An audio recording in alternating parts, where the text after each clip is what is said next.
Today we're going to be looking at the level of authenticity that we had to produce for all of the vehicles and weapons that are in the game. Now, I love guns, but how many of you have actually handled a real gun? I can tell you one thing, it's not like an air gun or anything like that. A lot of these guns are really heavy. For instance, when we were doing the motion capture for Operation Flashpoint Dragon Rising, we had to go to great lengths to get the real guns. This is because the weight of these guns can actually affect the way that the animation looks. We use military specialists in our motion capture sessions to make sure that our characters in game move with a lot of weight, like real soldiers do. So we actually loaded the motion capture actors up with webbing. We put lots of lead in that webbing to make sure they move with weight and purpose. We don't show you how many bullets are remaining in the gun, so you have to kind of remember how many bullets you fired. You get the experience of being a soldier. So every vehicle in Operation Flashpoint Dragon Rising has its own characteristics. By this I mean handling, look, turnout, weaponry, etc, etc. Everything from the smallest Jeep to the largest chopper, you'll find a completely different handling experience, but also something that's accessible. You don't need to be able to play a flight sim in order to fly a helicopter in Operation Flashpoint. So when you're driving a 55-ton tank, that's going to feel very different to something like a DPV, which is a very light, agile vehicle.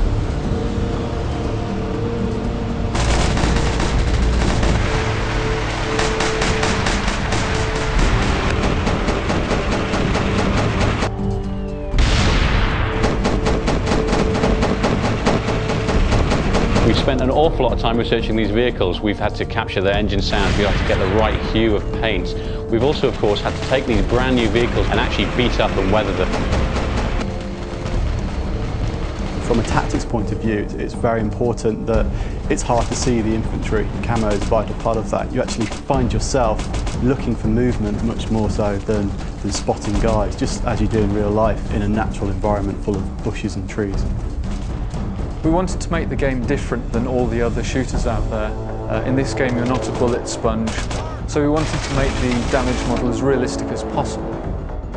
The damage in Operation Flashpoint is pretty gruesome. It's pretty much realistic, so if you get hit by a large round, you're very likely to have serious trauma to your body. The visual point of view represents damage in several different visual stages. You've got blood that seeps through the clothes, then you've got catastrophic damage, which is actually losing of a limb. So you could have your head blown open, your torso opened up, you could lose a leg or an arm. And this is all represented and modelled realistically. For Operation Flashpoint, it's very important to get a really nice gritty style. In order to do that, we coined this phrase, war is seen through the lens. We use that to inform the visual language we use pretty much in all aspects of art for the game. We use reportage photography, very striking black and white war photography that you've seen for all conflicts from World War II, Vietnam to modern day conflicts. That's typically very high contrast, black and white imagery, very striking. We use that to directly inform the look of the front end. The Egos technology gives us a lot of post-production systems we can use, so film grain, colour casts. We use each of those to create a very, very unique aesthetic for each mission and each time of day.